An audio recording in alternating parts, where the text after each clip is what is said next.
जय जय श्री राधे। चलन कोई बात नहीं।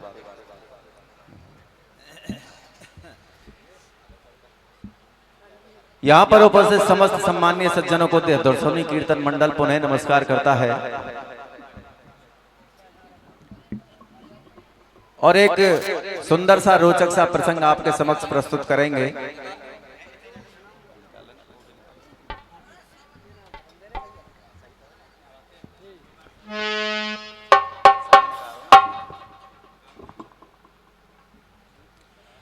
आदरणीय सज्जनों,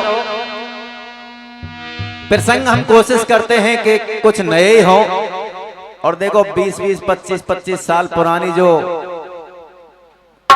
जो गीत हैं वो हमारे पल्ले पड़ते नहीं। पार्टियां हैं, मैं जिनको 20-25 साल पहले जो गाते हुए देख रहा था वो आज भी वही चल रहा है।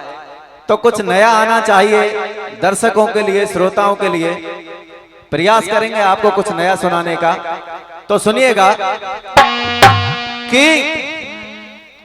एक सुकंत नाम का राजा है और हम जो आपको सुनाएंगे वो जिसने कभी शास्त्र पढ़ा नहीं है उसकी भी समझ में आएगा और जो पढ़ा है उसकी तो समझ में आना ही है, क्योंकि हम पहुंचते हैं उस छोर तक जहां कभी किसी ने पुस्तक उठा करके नहीं देखी। हमारे कितने धर्म ग्रंथ हैं, कितने शास्त्र हैं, उन तक पहुंचने का प्रयास करते हैं। तो सुकंत नाम का एक राजा है, उसके पड़ोस में एक पर्वत के ऊपर और ऋषियों का एक जमावड़ा लगता है और वहां पर वो लोग यज्ञ कर रहे हैं। सुकंत चल देते हैं कि चूंकि मेरे पड़ोस में ऋषि महात्मा आए हुए हैं और ऋषि महात्माओं का आशीर्वाद लेना चाहते हैं सुकंत, और चल देते हैं। जैसे ही चले तो रास्ते में उन्हें ऋषि नारद मिल जाते हैं और नारद ऋषि एक बात कहते हैं कि सुकंत तुम कहां जा रहे हो? कि मैं देव ऋषि, मैं यहाँ ऋषियों का आशीर्वाद लेने के लिए जा रहा हूं। कि ठीक है, आप अच्छी बात है जा रहे हैं, लेकिन मेरी एक बात जरूर सुन करके जाना। और वो क्या कहते हैं दर्शनी कीर्तन मंडल प्रस्तुत करता है।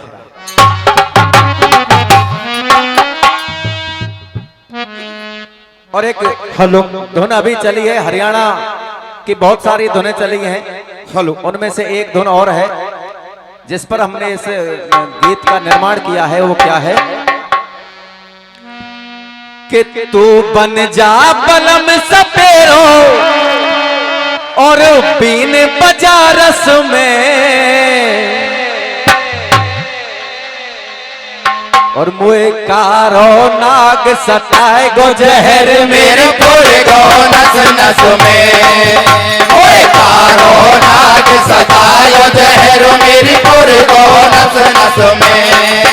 तू बन जा बलम सपेरो, तू बन जा बलम सपेरो और बीन बजा रस में। मुए कारो नाग सताए गो जहर मेरी पूरे गो नस नस में। मोए पारो नाग सतायो बहर मेरी पूरी गो नस नस में। कहते हैं देव ऋषि के सुनो सुकंत, क्या कहते हैं? तुम जाओ ऋषि सभा में। कि सुकंत ऋषियों की सभा में तो जाइए, लेकिन मेरी बात सुनिए, क्या कहते हैं? तुम जाओ ऋषि सभा में, तुम जाओ ऋषि सभा में, सम्मान रखो बस में। कौशिक तो ऋषि नहीं खून राजा को नस नस में। कौशिक तो ऋषि नहीं है खून राजा को नस नस में। तुम जाओ ऋषि सभा में, तुम जाओ ऋषि सभा में, सम्मान रखो बस में। कौशिक तो ऋषि नहीं है खून राजा को नस नस में। कौशिक तो ऋषि नहीं है खून राजा को नस नस में। वहां पर समस्त ऋषि हैं, लेकिन वहां उन ऋषियों के मध्य में कौशिक ऋषि भी बैठे हुए हैं। तो क्या हुआ कि जो कौशिक ऋषि हैं उनको तुम्हें नतमस्तक नहीं होना है, उनको प्रणाम करना नहीं है, उनके चरण बंदन नहीं करना आपको। कि क्यों? वो तो ऋषि हैं और सर्वोच्च पद पर अभिषिक्त हैं इस समय, तो उनको नमस्कार ना करने का क्या कारण है ऋषि?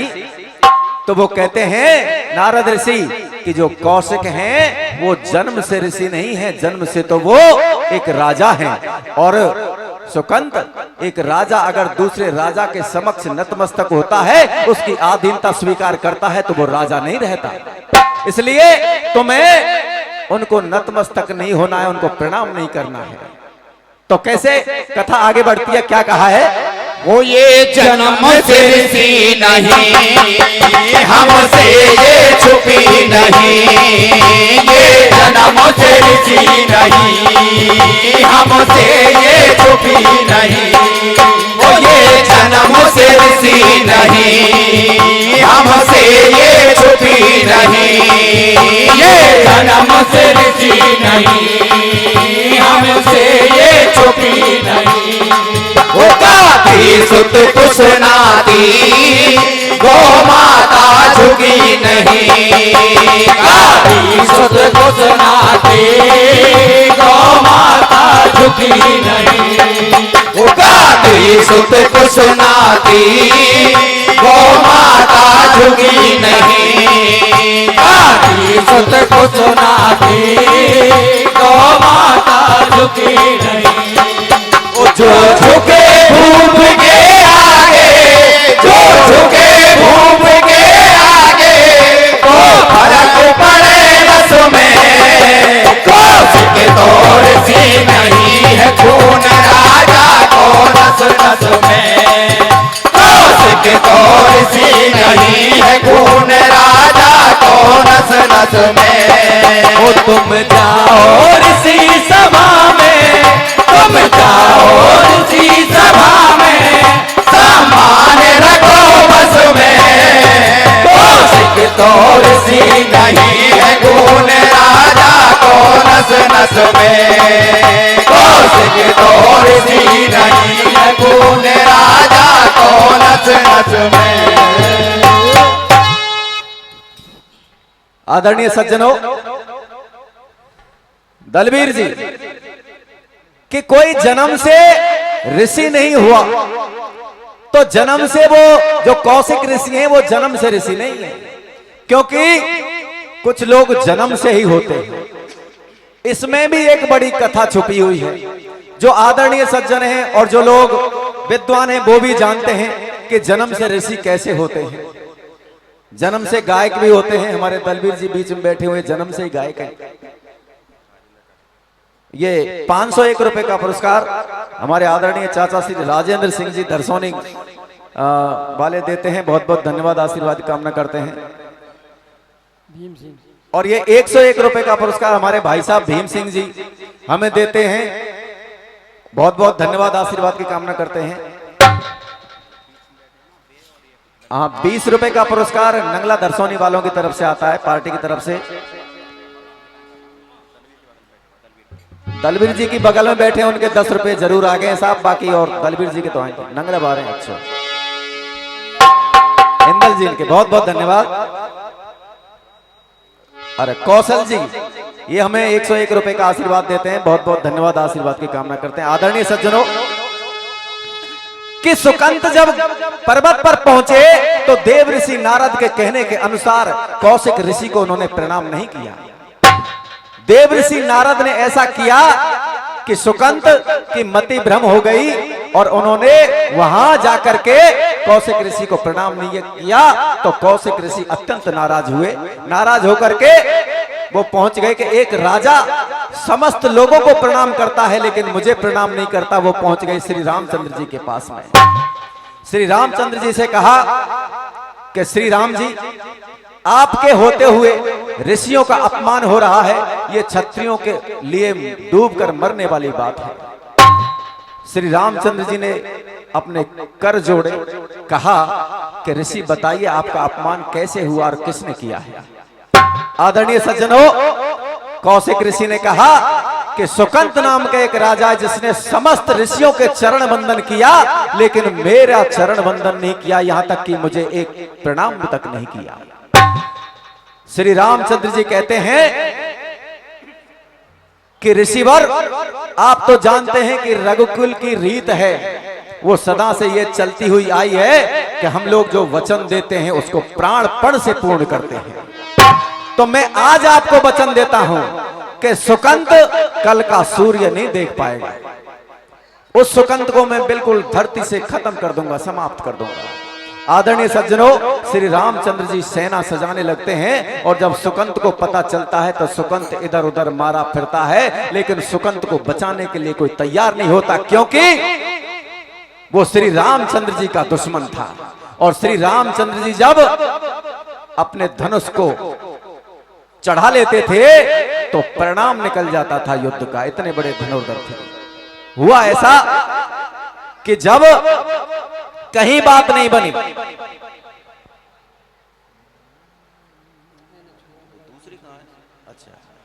तो उसके बाद में सुकंत जब घूमता रहा तो अंततः उनको देव ऋषि नारद मिले।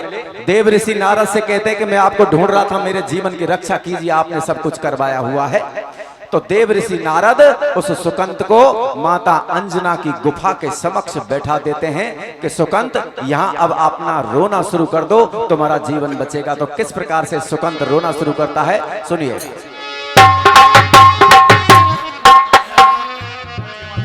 अच्छा, मोहन सिंह जी संचालक जी यहीं के निवासी हमें 101 रुपए का पुरस्कार देते हैं। बहुत बहुत धन्यवाद, आशीर्वाद की कामना करते हैं। कि आया शरण तुम्हारी मैया, जय जय, कैसे धीर धरूं। हे मां, मैं तुम्हारी शरण में आया हूं, मुझे धैर्य धारण नहीं होता, धीरज धराइए। कैसे कहा है कि आया शरण तुम्हारी मैया, कैसे धीर धरूं। आया शरण तुम्हारी मैया, कैसे धीर धरूं। मां अंजना मैं आत्मदाह करूं। मां अंजना मैं आत्मदाह करूं। शरण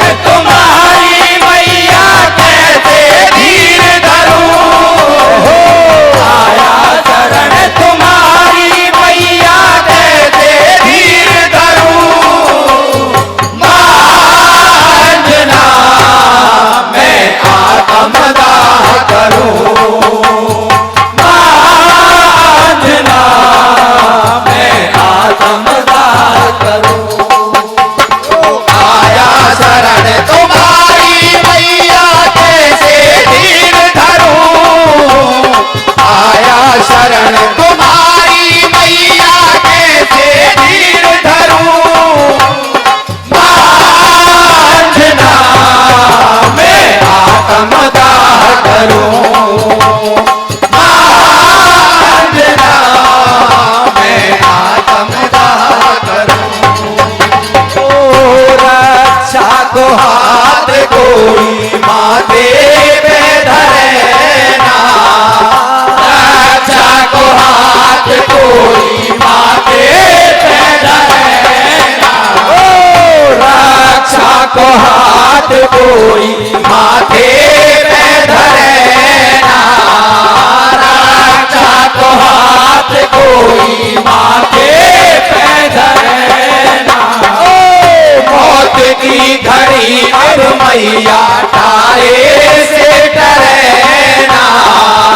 मौत की घड़ी अब मैया तारे से डरे ना।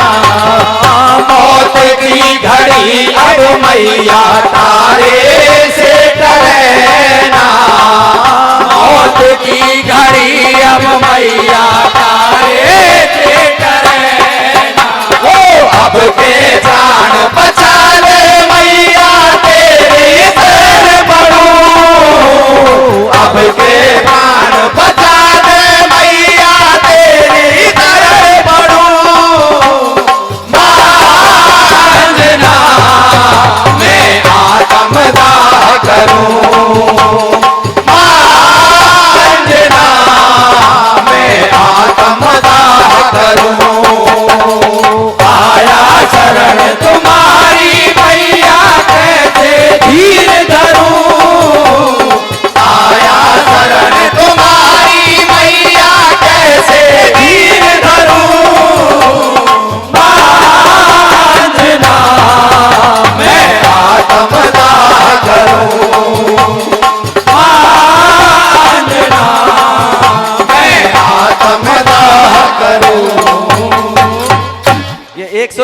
का पुरस्कार और साधु और हमारे चाचा भी लगते हैं आदरणीय श्री पप्पू राम जी, हमको 101 रुपए का पुरस्कार देते हैं। बहुत बहुत धन्यवाद, आशीर्वाद की कामना करते हैं। और 101 रुपए का पुरस्कार हमारे आदरणीय बाबा श्री राम भजन सिंह जी कीर्तन मंडल धरसोनी के अध्यक्ष हमें देते हैं। बहुत बहुत धन्यवाद, आशीर्वाद की कामना करते हैं। आदरणीय सज्जनों, कि जब मां अंजना की गुफा के समक्ष जब रोना शुरू कर देते हैं सुकंत, तो मां अंजना बाहर निकल के आती हैं, कहती हैं कि तुमको किससे खतरा है, तुम बताओ। वो कहते हैं कि आप प्रतिज्ञा करें मां कि मेरे जीवन की रक्षा आप कर लेंगी। आदरणीय सज्जनों, अंजना मां प्रतिज्ञा कर लेती है और कहती हैं कि मेरे पुत्र बजरंग बली के होते हुए तुम्हें कोई मार नहीं सकता। सुकंत बताओ तुम्हें किससे खतरा है, मैं प्रण लेती हूं कि तुम्हारे प्राणों की रक्षा होगी। तो सुकंत ने बता दिया कि मां, प्रभु श्री रामचंद्र जी स्वयं मुझे मारना चाह रहे हैं। आदरणीय सज्जनों, हनुमान जी वहां पर खड़े हुए हैं। हनुमान जी के सामने, बजरंग बली के सामने एक ऐसा दोराहा उपस्थित हो जाता है कि एक तरफ तो प्रभु श्री रामचंद्र जी उनके आराध्य हैं, उनके प्राण हैं, और दूसरी तरफ मां है जिन्होंने अपने प्राण की पूर्ति के लिए अपने पुत्र को पुकारा है। आदरणीय सज्जनों, फिर भी कहते हैं कि मां से बड़ा इस संसार में कोई नहीं होता, मां के प्राण की पूर्ति करना मेरा धर्म है। क्या बात। वो श्री रामचंद्र जी के पास पहुंचते हैं। जब श्री रामचंद्र जी के पास पहुंचे तो श्री रामचंद्र जी से कहा कि प्रभु आप कहां ये सैन्य बल लेकर के जा रहे हैं। आदरणीय सज्जनों, श्री रामचंद्र जी ने कहा कि सुकंत को नष्ट करना है। तो हनुमान जी कहते हैं कि प्रभु मेरे होते हुए सुकंत को कोई मार नहीं सकता। मैं आपसे ये विनती करता हूं कि मेरी मां ने इसके प्राणों की रक्षा का उत्तरदायित्व अपने ऊपर लिया है, तुम इन्हें नहीं मारे। लेकिन प्रभु कहते हैं कि मैंने भी सौगंध खा रखी है बजरंग बली, तुम जाओ सुकंत को बचाओ, देखते हैं कौन जीतता है। अब भक्त और भगवान समक्ष हो जाते हैं, लेकिन सुकंत को बैठा करके कहते हैं कि सुकंत बाणों से पार नहीं पड़ेगी, ना मेरी गदा से पार पड़ेगी, और पार पड़ेगी सिर्फ श्री रामचंद्र जी के नाम लेने से पड़ेगी। क्या बात। श्री राम नाम का जाप करो, मैं भी करता हूं, और देखते हैं राम हमें कैसे मार सकते हैं। आदरणीय सज्जनों, श्री रामचंद्र जी आते हैं, सुकंत और बजरंग बली राम नाम का जाप कर रहे हैं, और तीर लेकर के दोनों भाई खड़े हुए हैं, राम और लक्ष्मण, और उधर राम नाम का जप चल रहा है, लेकिन बाण नहीं मार सकते। तो श्री रामचंद्र जी क्या कहते हैं, समय इतना थोड़ा रखा है कि कहानी को अच्छी तरह से समझाने के लिए थोड़ा समय चाहिए। फिर भी श्री रामचंद्र जी क्या कहते हैं, सुनिएगा।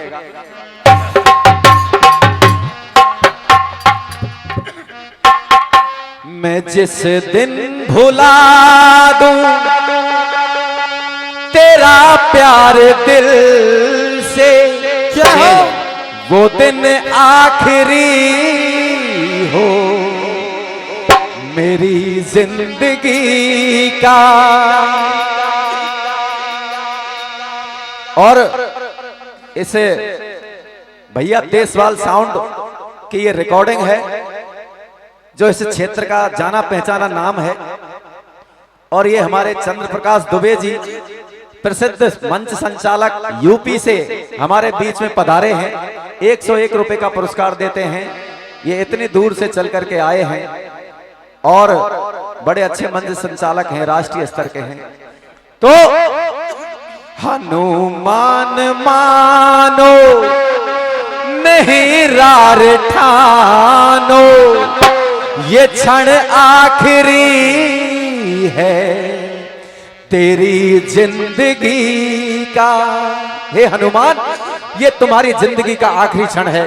क्या कहते हैं, हनुमान मानो नहीं रार ठानो, हनुमान मानो नहीं रार ठानो, ये क्षण आखिरी है तेरी जिंदगी का। हनुमान मानो नहीं रार ठानो, ये क्षण आखिरी है तेरी जिंदगी का।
तेरी जिंदगी का। ये 101 रुपए का पुरस्कार सरपंच साहब सुमंत हवलदार जी 101 रुपए का पुरस्कार देते हैं और 50 रुपए छिद्दी वीरेंद्र जी हमको देते हैं। बहुत बहुत धन्यवाद, आशीर्वाद की कामना करते हैं। 3-4 मिनट के अंदर समापन करेंगे। आदरणीय सज्जनों, के हनुमान ये संजीवनी बूटी के माध्यम से भी तुम्हें बचाने वाला कोई पैदा नहीं होगा जब मैं तीर चलाऊंगा, लेकिन हनुमान पर इन चीजों का असर नहीं पड़ता और हमारी मूल कथा है उसी समय समाप्त हो जाता है। ये समय हमारे आदरणीय चाचा श्री रणधीर सिंह जी 51 रुपए का आशीर्वाद देते हैं। तो क्या हुआ आगे? को दंड लेकर बढ़ने लगे हैं, राम धुन पवन सुत पढ़ने लगे हैं।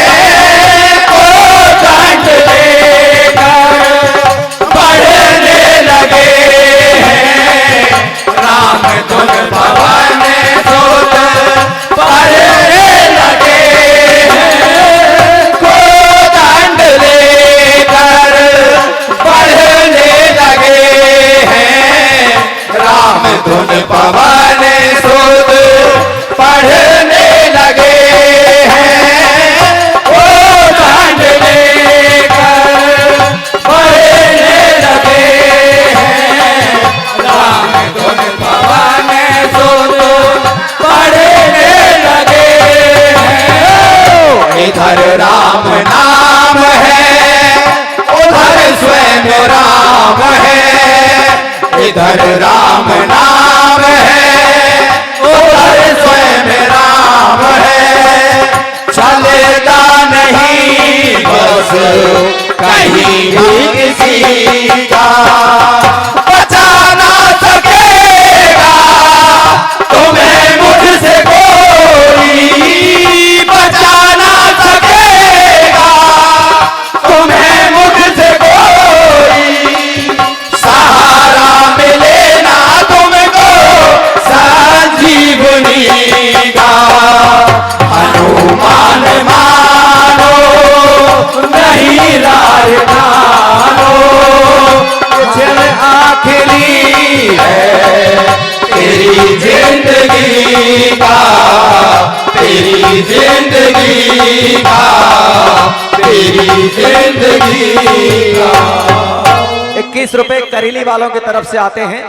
आदरणीय सज्जनों, समय हो गया है समाप्त, हम उसको एक संक्षेप में बता देते हैं। हुआ क्या कि जब श्री रामचंद्र जी धनुष लेकर के आगे बढ़े तो राम नाम के समक्ष राम की कोई चली नहीं।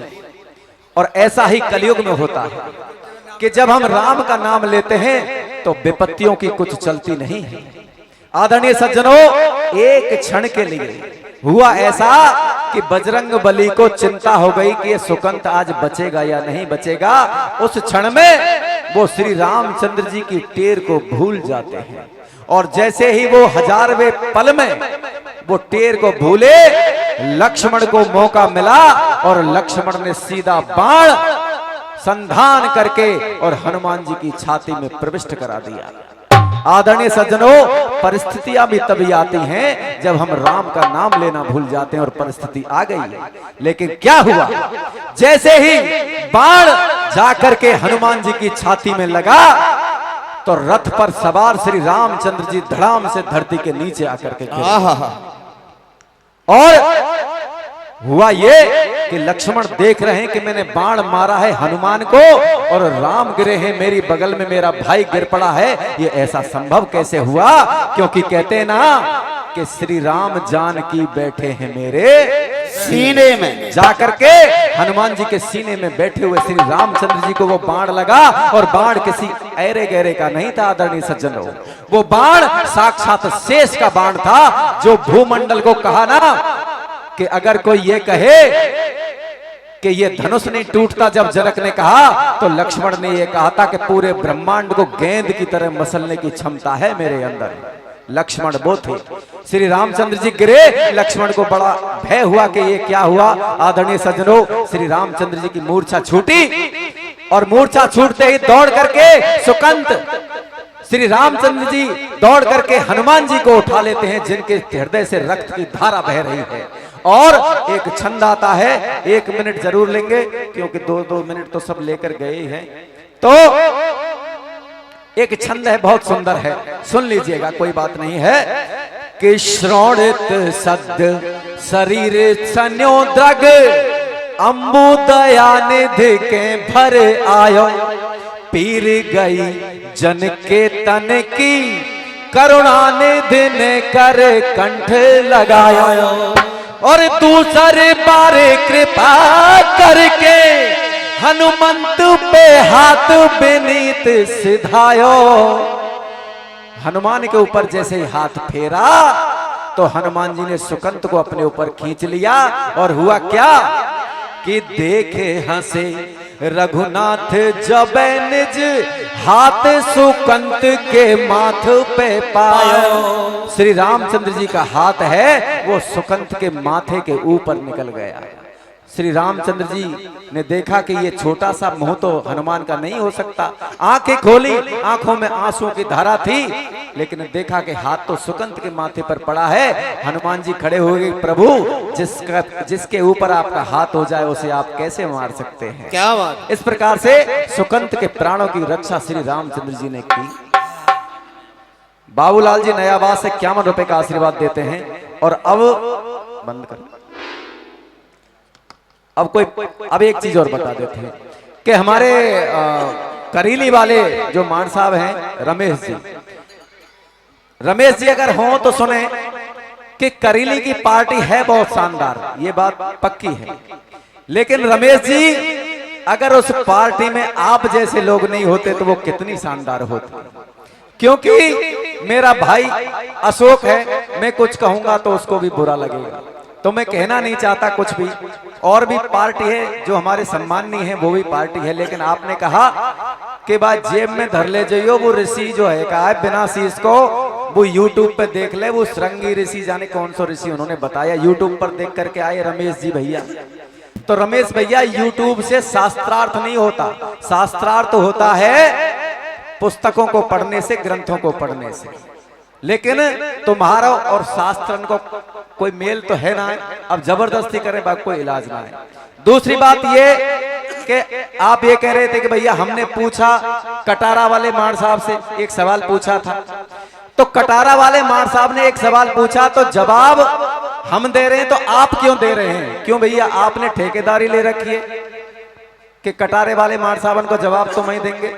कोई तुमने इस तरह का कोई ठेका ले रखा, उठा ले रखा हो? दूसरी बात कि आपसे पहले जवाब लौरे बाबा ने दे दिया था, तो आपने ही क्यों दिया आपसे पहले? क्योंकि आप सुनते तो किसी की है नहीं। क्या बात है, हम तो यहाँ बैठ करके पार्टियों को सुनते हैं, आप तो सुनते भी नहीं है, क्योंकि शाम का समय हो गया है। अब तो आप पूरे गांव में ही नहीं मिलेंगे, अब तो आप खेतों में जाकर के मिलेंगे।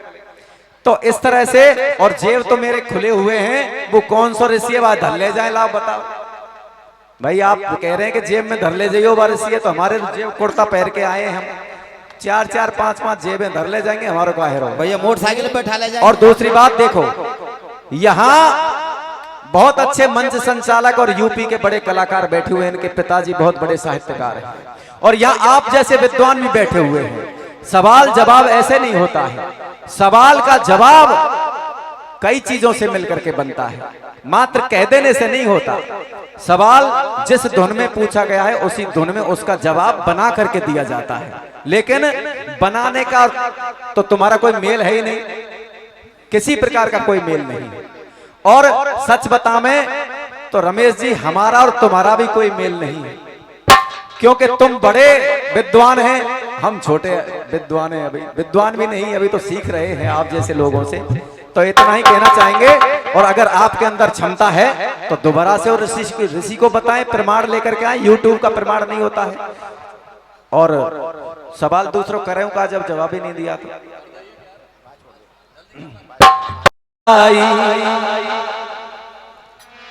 अब तुम पे अगर इतना गब जाए ना तो रमेश जी हम जो मानेंगे कि तुम बड़े कलाकार हैं।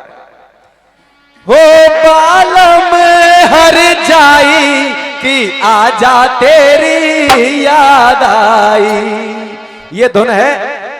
और देखो पहले सवाल हमने थोड़ा सा लेवल से ऊपर का पूछ लिया था, अब चूंकि हम क्लास में देख लेंगे बच्चा को लेवल कितने के, तो छोटा सवाल करें, फिर तो छोटा सवाल कर देते हैं और छोटा। क्या बात, जिसको बहुत लोगों को पता होगा उसका उत्तर, ऐसे नहीं कि अनाप शनाप पूछ लिया, लेकिन प्रमाण जरूर लाना।